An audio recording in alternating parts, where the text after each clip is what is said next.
Good morning, friends. I rolled out of bed like 20 minutes ago, so my brain is still waking up.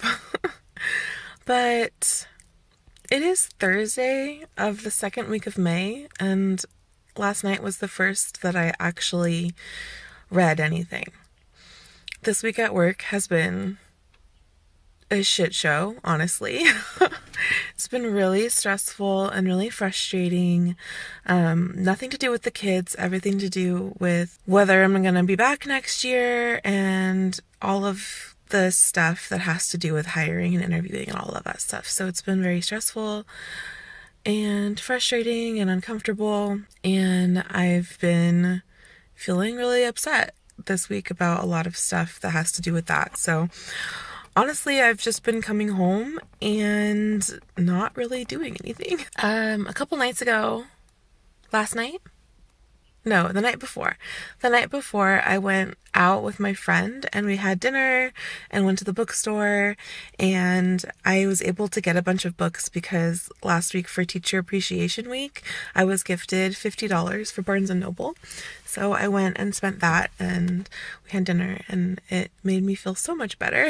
So that was fun. I actually didn't film any of that because I wanted to just like stay in the moment, and my phone was dying and I didn't want to have to try and film everything, but I did do kind of like a mini haul with no voice or anything. It was just like the images of the books, so I will put that in next. Yeah, so far my final support group readathon is not going very well. Thankfully, my whole TBR for this month basically is nothing but my continuing of series and reading final books. So I will be participating in the spirit of the support group, but possibly not very much during the actual readathon, which is fine. So last night I started reading a Psalm of Storm and Silence, and that is the second book in the duology that starts with A Song of Wraith and Ruin, and it is so good.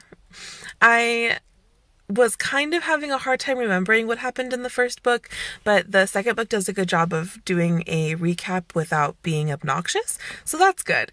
I'm enjoying that. I'm on chapter 7 already. I just listened to the audiobook last night, and so far it's really good. There's not much I can tell you because it's the second book in a duology, but I really, really, really loved the first book. I did a whole vlog on it during Blackathon in February, so if you're interested in hearing my thoughts on that, you can go check that out. I will link it down below. Starting off my main TBR very, very slowly. Thankfully, I only have 4 official books that I'm reading this month, so I'm still going to be able to get through them, I know, but just having a very slow start. Today we're starting state testing at work, so we've been preparing for that for a long time, and now it's finally starting. I've done everything I can. It's in the hands of the universe now. Nothing I can do, so that is kind of a relief. The actual testing part is still stressful because there's so many things you can do wrong to like get their tests disqualified, but as far as getting them prepared academically, I've done what I can. So springtime is stressful. I haven't actually worked a full year because my first year teaching was 2020. So being in charge during the springtime is the first for me, and there's a lot. It's really stressful. Anyway, I wanted to start this vlog because I haven't done anything for the first 2 weeks of May. So here I am.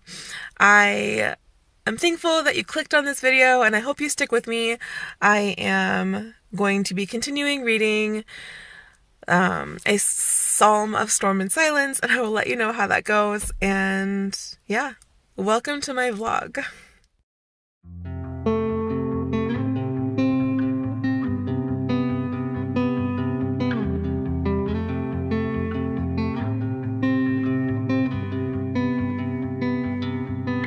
So this is 27.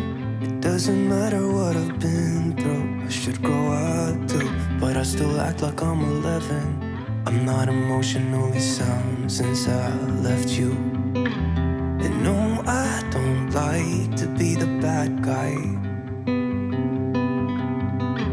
I won't be surprised if I'm the last one out, but I had you where I wanted had to ask, I'd set the world on fire just to get it back. I don't know how it feels to be someone you love, and it gets me down, down, down. Yeah, I had you where I wanted you, never had to ask. I'd set the world on fire just to get it back. Don't know how it feels to be someone you love, and it gets me down. I let it slip somehow.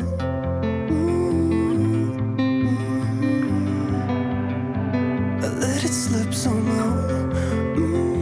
Hey friends, it is May 14th. Excuse you. And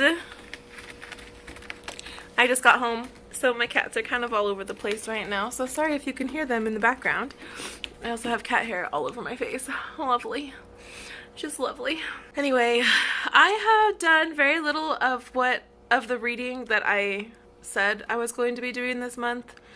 My tarot TBR is going very, very slowly.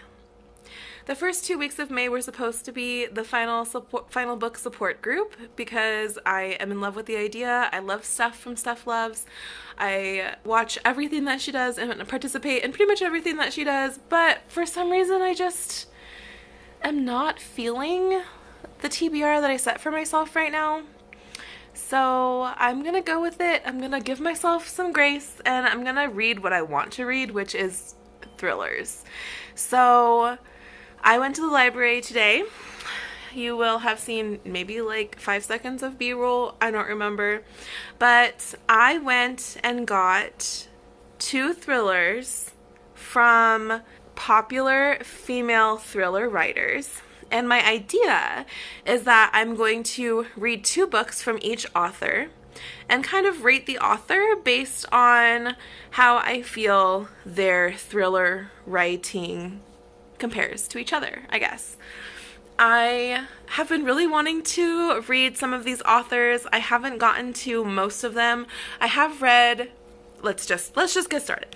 I would like to read from, I think I have 4 different authors here. So it's going to be quite a long vlog probably. I want to try and read 2 books from each author so I have a good idea of their writing style, their tropes, the kind of twists that they incorporate into their stories. Because I don't think it's fair to judge an author based on one of their books. The first author that I would like to read from is Miranda. She is a fairly popular thriller writer, and I've actually never read any of the books that she's written. So I got All the Missing Girls, which is possibly one of her most popular books. It's the one I've seen most often. It's the one that I have heard reviewed most often. I still don't really know what it's about other than, obviously the title, There Are Missing Girls. And that's the way I like going into my thrillers. So I'm not going to read the synopsis of this, but I'm going to read this one by Miranda. I also picked up The Girl from Widow Hills, which is another one of hers. I've never actually heard of this one before. I have no idea if it is popular or if people like it or not, but it was the only other one they had of hers in at the library, so I went ahead and grabbed it. I like the cover. It's very interesting. The second author that I am going to be reading from is Mary Kubica. I should look up how to pronounce that. I really don't know. But I've seen her stuff everywhere lately. So I picked up Every Last Lie. Very spooky, interesting cover. As well as When the Lights Go Out. Very spooky cover. She looks very unhappy in this cover. As you would if there's a killer on the loose. The third author that I'm going to read from is an author that I have already read from before and actually enjoy. I'm going to try and stay impartial, but I really, really wanted to include her because there are more of her books that I want to read, and that is Ruth Ware. So I got The Turn of the Key by Ruth Ware, one that I have not read yet, as well as, oh my gosh, my pile is getting big. Oof. The Lion Game by Ruth Ware. So this is my stack. Hang on. So pretty hefty stack. But then I also have a author that I really want to read from that I didn't find at the library. And that author is Jewell. I have so many of her books on Scribd in audiobook. I have no idea which 2 I'm going to choose yet, but pretty much all of her books are on Scribd right now, so this is a great time to do that. And I'm gonna pick two. Maybe I'll go online and look for like recommended reads from Lisa Jewell, or see which ones are like maybe India's favorite, because India Reads is one of her favorites is Lisa Jewell. So I might go and pick her brain a little bit and see which one I should choose. But yeah, I've got a hefty stack in front of me. I am completely derailing from my TBR, but that's okay because I'm really excited about this, and I wasn't feeling excited about the reading that I had planned before. So I am currently in the middle of reading a couple of my books on that TBR, and I'll still work on those in the background most likely. But for now, welcome to my thriller vlog.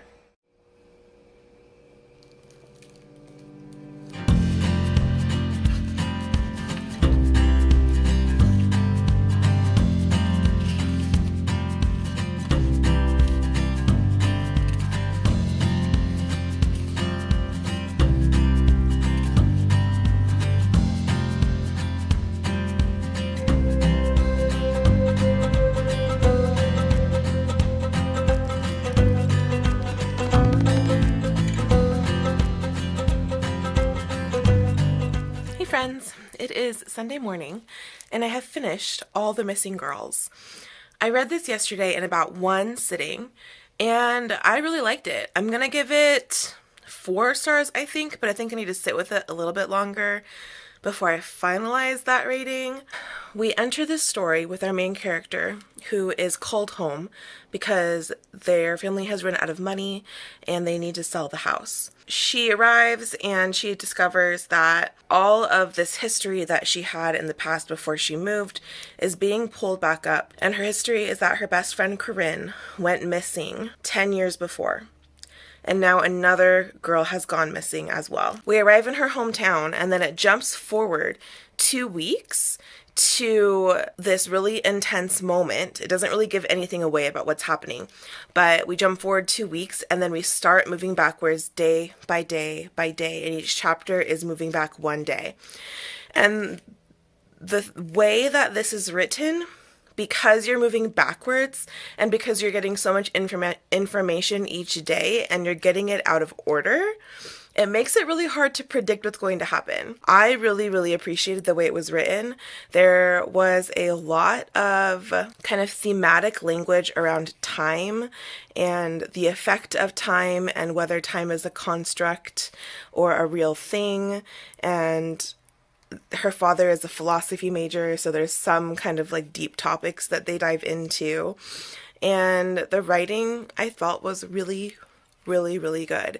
So overall, my first step into Megan Miranda's writing has been a very positive, enjoyable experience, and I'm really excited to jump into her next one.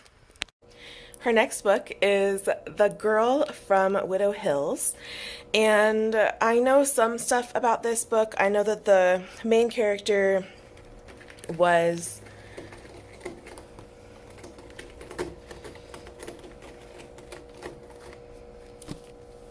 she was kidnapped or went missing or something as a child, and then she was recovered. And I know that that has something to do with what is going to be happening in this story. I think there's an element possibly of stalking or just like paranoia. So yes, I also think that this is another one with an unreliable narrator. Yeah, I think it is a bit of an unreliable narrator because she sleepwalks. So yeah, we will see what is going to happen. Apparently it's incredibly creepy, and I'm here for it. Hey friends, it is that time of the day at work when I am feeling so tired. But I did finish reading The Girl from Widow Hills last night, and I wanted to give you an update. So I have officially read 2 books from Megan Miranda, and I have some thoughts about her as an author. I feel like her stories are very much a slow building mystery versus anything that makes you feel really like stressed or thriller-y, except for The Girl from Widow Hills did have some of that at the very end. So at the very, very end, the conclusion of the story did make me feel kind of tense and stressed out. But the entirety of the book is very slow build, character driven, weaving together these different bits of information very slowly. There were a couple points in The Girl from Widow Hills where I felt bored, but it was only kind of a dip for a couple of chapters and then I was interested again. So the way that it's written is very meandering, but it is all reaching this culmination that's actually pretty satisfying. I really loved both of the endings of her books. I really loved the characters in her stories. They were very likable and engaging. And I thought that the twists in her mysteries and what actually happens at the end were, for both the books that I read, were very good. I did not see the ending coming in either of them. Both of them were really well done. I would say about a 3-4 star author for me. And I'm going to jump into the next author. Hello. It is now around 5 o'clock on Thursday. And I just got done with the chiropractor, so I feel a little bedraggled. And work. Yesterday I came home and fell asleep at 6 o'clock in the evening and slept all night, and I still feel like I could just go home and sleep again, just like sleep right now. So I'm not sure what's going on with me. I'm not feeling so great, but I have been reading. So I started Then She Was Gone by Lisa Jewell. I'll put it right there. And I have actually apparently DNF'd this book before, and I remember DNFing it because I was grossed out by some of the details, I think. Just something random. Like there was one part in the beginning where she was talking about her husband having a cold and like talking about like the snot in his throat and stuff, and that like it grossed me out for some reason. So I didn't want to read it and I DNF'd it, but that was a terrible reason to DNF it, so I'm going to give it another try. It is apparently the most popular book that she's written. I did a little Goodreads search and discovered that it was a really popular one, so I'm giving it another go. So far, so good. I'm on chapter 7 or 8 now of the audiobook, and nothing really to report so far. I feel like it's definitely moving a little bit more quickly than Miranda, but I'm also a little bit less engaged than I was with hers from the very beginning. So we'll see how it goes. Hello. This is very close to my face. I apologize. I just finished listening to my first Lisa Jewell book, and it took me a hot minute to get through it. I DNF'd it before, and I really wanted to DNF it again, but I kept reading it hoping that it would get better. Honestly, it was so boring. It was really boring. I didn't really care about any of the characters at all. I didn't connect to any of the characters. There was no sense of like urgency or thriller-y anything in the whole book. It was a mystery, for sure. So if you're looking to read that book to find like a thriller, you're going to be disappointed because it's not. It's a mystery that unfolds very, very, very slowly. So not a fan, unfortunately. I'm probably going to give it 2 stars. The writing was fine. I mean, the story itself was intriguing enough, I guess, but not my cup of tea for sure. So, very, very disappointed in my first Lisa Jewell book, but I'm going to try another one.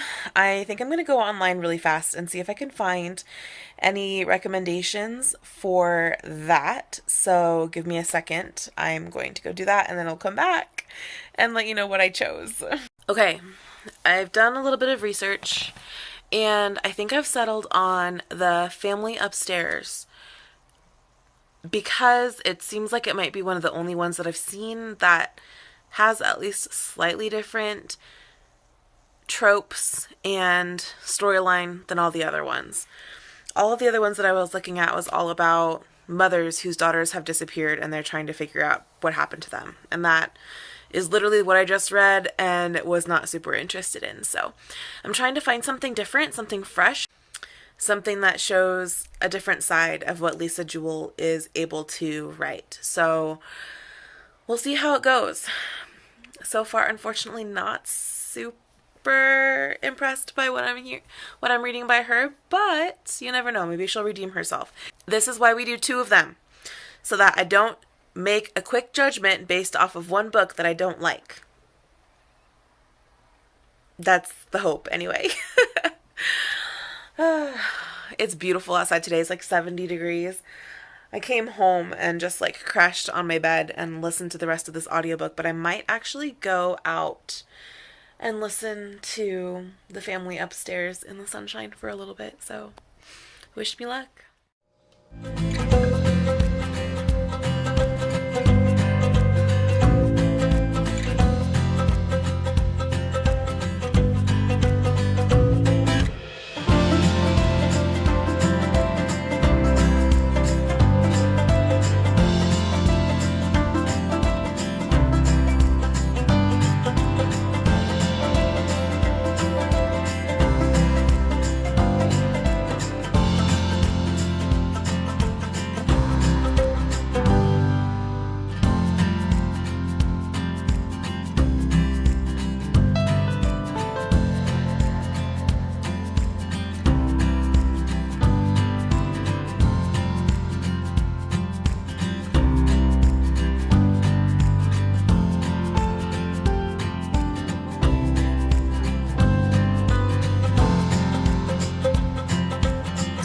I am 9 chapters in, just over 9 chapters. I drove around a little bit, got some Dutch Brothers, and gonna run some errands, but this book is already like 1,000 times better than the first book that I read of hers. We are following a middle-aged woman who is homeless, and she is scrambling to figure out how to take care of her 2 young children that are homeless with her, and she is on the streets during a thunderstorm and just showering in public showers and really, really struggling. And I find this perspective really, really interesting for sure, because I have a little bit of experience of this in my own past. And so I'm definitely connecting with the character already a lot more than I connected with the previous character, which is just a personal thing, but also something that is really helpful in a story. So I am really interested in this storyline. There's also a storyline in the future where a young woman is inheriting this really fancy $6 million house in London along the Thames. She is coming to find out that her own history is tied to a grisly event that happened in this house, which I believe is going to be tied in with this homeless woman and her moving into this house with a very posh family, and things get crazy. So yeah, honestly, living for it. So excited about this storyline so far, and I can't wait to keep reading. So I will update you as soon as I have more to say. There is a sudden, unexpected hint of a gay romance in this, and it was a very pleasant surprise. I just wanted to update. I did my errands. I listened to my audiobook the whole time I was in the store. And so far, I'm really, really liking it. It's really intriguing. The characters are super interesting. I love the time period that it's set in. It is... I'm not exactly even sure what time period it is. Back when there were posh people still. Are there still posh people? I don't even know. I think the writing is also better in this just because there's no nonsense in this writing style, and I'm really appreciating that. I think that's really important in a thriller, to kind of get to the point and start moving your plot along really quickly, and I didn't see that in the last one at all. So I am definitely, thankfully, enjoying this one much more than the other one. It's been a hot minute.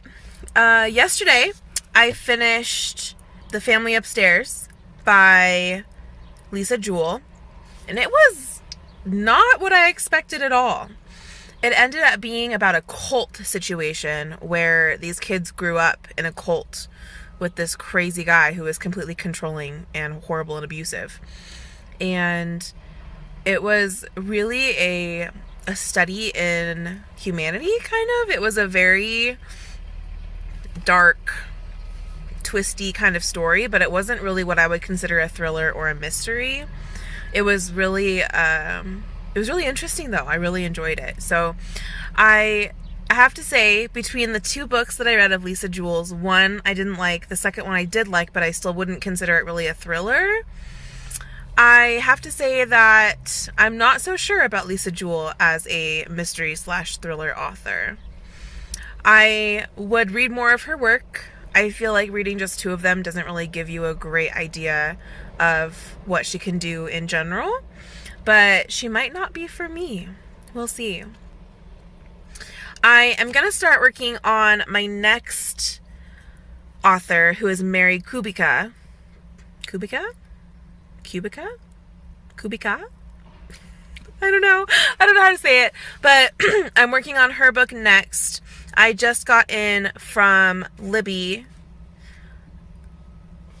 a book that I can't remember the name of, and I'll put it right here, but it's going to be the first of her thriller/mysteries that I read, and I've never read anything from her before, so I'm super excited. I'm really enjoying my experience reading the thrillers.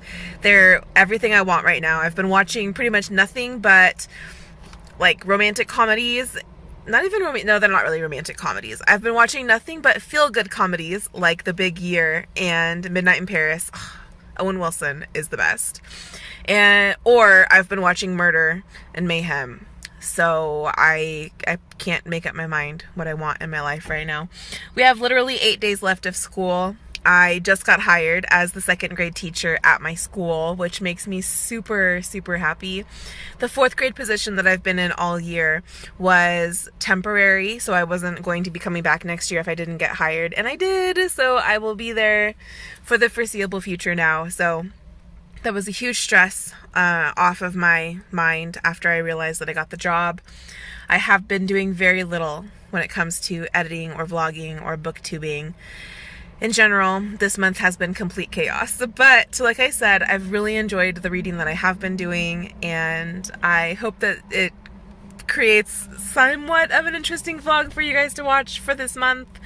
My main TBR is completely out the window. Like, I haven't done anything from my tarot TBR that I posted earlier this month, so there's that. Oh, and it's starting to rain.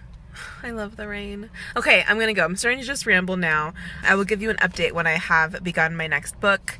I'll probably start it tonight, if not for sure this weekend. It's supposed to be kind of rainy and dark this weekend. I have lots of plans for the holiday weekend, but on Sunday I'm hoping to just chill and not do anything. So yeah, kind of a long life/reading update, but I hope you guys are all doing well, and I will check in with you guys later.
mom's mind had already crossed over to the other side.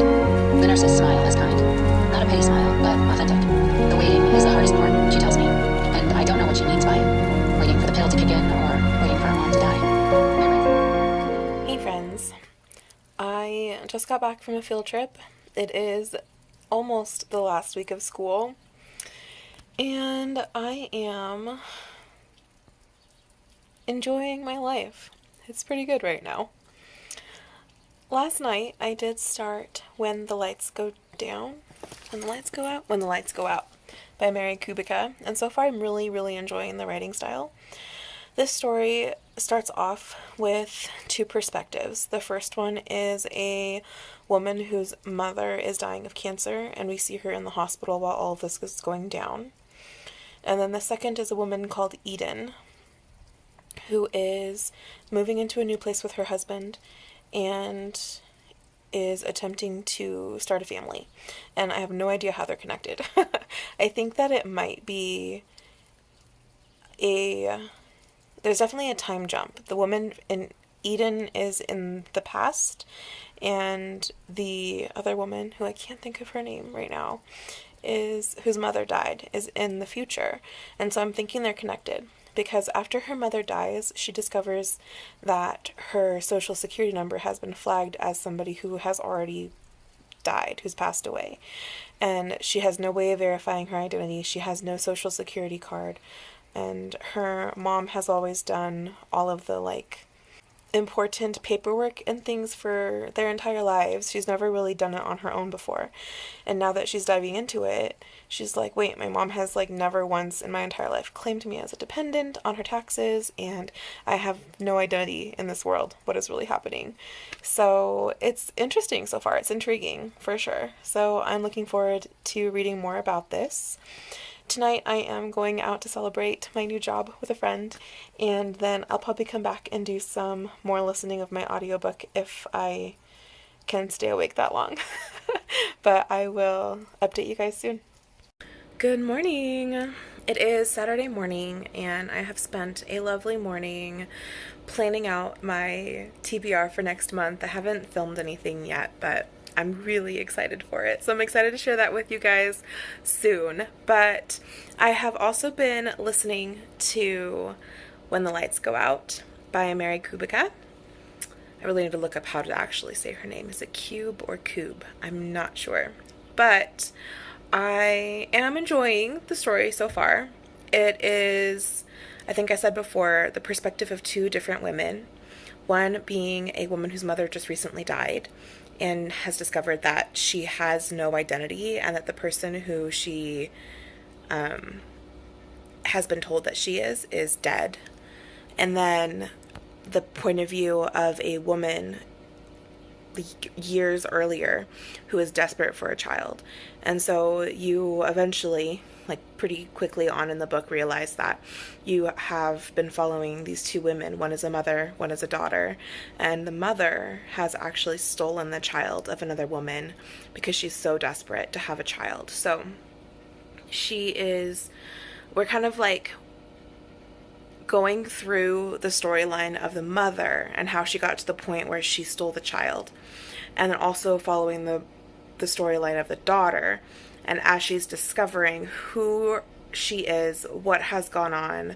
She had no idea that her mother had done this, and she's really struggling because she has no identity, so she has no way of proving that she is who she says she is, and that makes it really hard to live life in society. So she is also, I ran out of space on my phone, but the main character, Jessie, who is the daughter of this woman, or the supposed daughter of this woman, she is also suffering from insomnia, extremely intense insomnia, where she has literally not slept in 7 days ever since her mother died, because she slept through her mother's death, and so now she's like, I can never sleep again, which is her trauma response to the death of her mother. And it's not good, because she's hallucinating and she's seeing all kinds of things and hearing things that aren't there. And so she's a very unreliable narrator, which is something that I really enjoy in a story. And then there's also this other storyline where she's moved into a carriage house, which is an old-fashioned, like in the old times, big houses used to have carriage houses where they would store their carriages and where the servants would live who drove the carriages. The drivers would live there. And so she's renting from this old lady who is the only place she was able to get a place because she couldn't verify her identity. And the old woman who lives there is pretty shady. Like, she feels like she's watching her and that she's not telling her everything or being honest about what's going on in the house that she's living at. So there's a lot going on in this story. I'm enjoying it so far. I'm intrigued. I want to know what happens at the end. There have been a few instances where certain events have felt really too much of a coincidence. Like, things are happening, she's meeting up with people who have information that is like information that she needs, and it's just too much of a coincidence that they meet up with each other, but it's put off in the book as a complete coincidence, and so it's not super believable in that sense. For example, she realizes that she has no identity, and then she happens to meet up with a woman who her mother worked for years ago, who knew her as a very, very young child, who had this information about her saying, you know, you never used to call your mom but mom, and you used to be adamant that your name wasn't Jessie. And it was just this like random meeting that she had with a person right after she discovered this, that happened to have crucial information that she needed to understand her history. And I just felt like that was too much of a coincidence and it was too easy.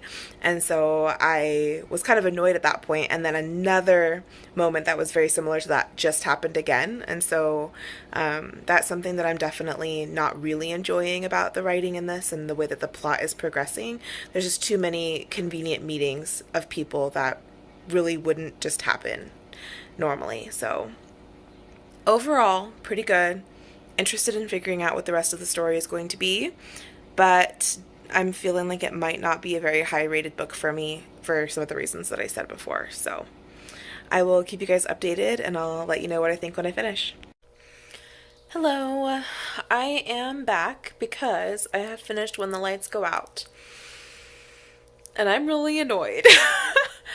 Really, really annoyed. So this book was pretty good.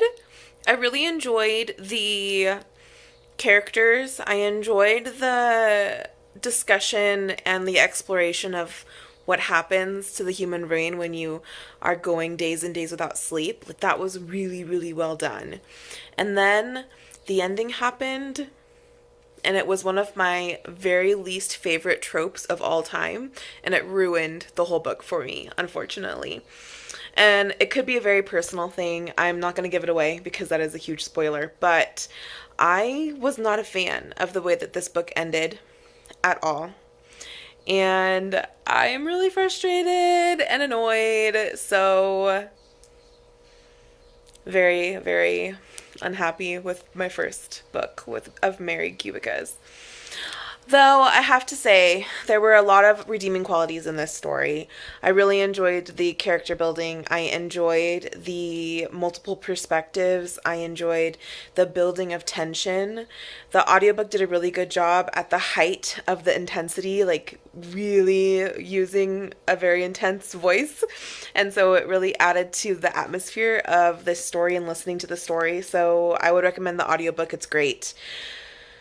I was just so annoyed by the ending, and it just took all of those good feelings away, and I'm left with nothing but frustration. So, not a favorite of mine for sure. But lots of redeeming qualities, and definitely worth giving a go. However, be wary because the ending wasn't ideal. Tonight, I am going to be going to spend time with my cousin. It is his 21st birthday, and so I will be doing that, and I'm not sure if I'll have any more time for reading tonight. I think I'm going to call it with this author. I don't think I'm going to go on to read the Ruth Ware books that I got, mostly because I've already read her work before, and I already know that I really enjoy it. But also because it is the 28th of May, and I haven't put out any content this month. And I really want to wrap up this vlog, so I am going into June with nothing hanging over. But I am going to read the second book by Mary, and it is Every Last Lie. I have no idea what this is about. It was just another one of hers that I found at the library. This book seems interesting. It follows a woman whose husband and daughter die in a car accident, and she is convinced that it is not just an accident. So this could be very good. It seems more up my alley as far as thrillers go. Something that I've noticed in the course of doing this vlog is that a lot of these books that I'm reading are more mystery than thriller. And the mysteries are intriguing and okay, but it's not my favorite kind of content to read. I really enjoy reading the more scary stuff, the stuff that puts me on the edge of my seat, the stuff that makes me like nervous and anxious. And this is more like the books that I've been reading have felt more like a slow unfolding of a mystery. And much less of a high stakes thriller. So I think I am learning that that is not really my favorite genre. It's just the regular mystery thriller is not really my genre. But this book, I'm hopeful for. It seems like it might be more my kind of genre. It seems like it might be a little bit more high stakes, a little bit more scary, possibly. So we'll see. I will give you an update as soon as I have one. Hello. I'm here to wrap up this vlog, finally. It has been a long month, and tomorrow is the 1st of June, and I am so excited to jump into my TBR for next month and start getting my content out. But I have finished Every Last Lie by Mary Kubica, and I loved this book. There was a moment where I was like, wow, this is a 5-star book for me. And I have been waiting this whole month to find a book that I enjoyed this much, and I really, really liked this book. So I'm probably going to give it a 4 stars still, because it's like a 4.5, and I don't give half stars. So I'm probably going to stick with a 4.5. But this book was so good. This followed the story of a woman who's trying to figure out what happened to her husband. And what happened was that her husband was in this car accident, and they said, oh, he was speeding around a corner and he lost control. But her daughter, who survived and is exhibiting trauma reactions to the car accident, is saying, the bad man is coming after us, mommy, the bad man. And so like she's like waking up with nightmares, and she screams whenever she sees a black car. And so she's like, her mom, the main character in this book, is like, something else is going on and nobody wants to believe her. So it's her story of trying to figure out like who could possibly have done it. And it goes back and forth between her dead husband's perspective and her perspective in the present. And it is a beautifully woven mystery thriller. There's so many possibilities, so many characters that like could have done it, so many possible explanations for what happened, all coming into the ending, and the ending was it was so good. So I really like this. I really, really, really liked this book. So yay.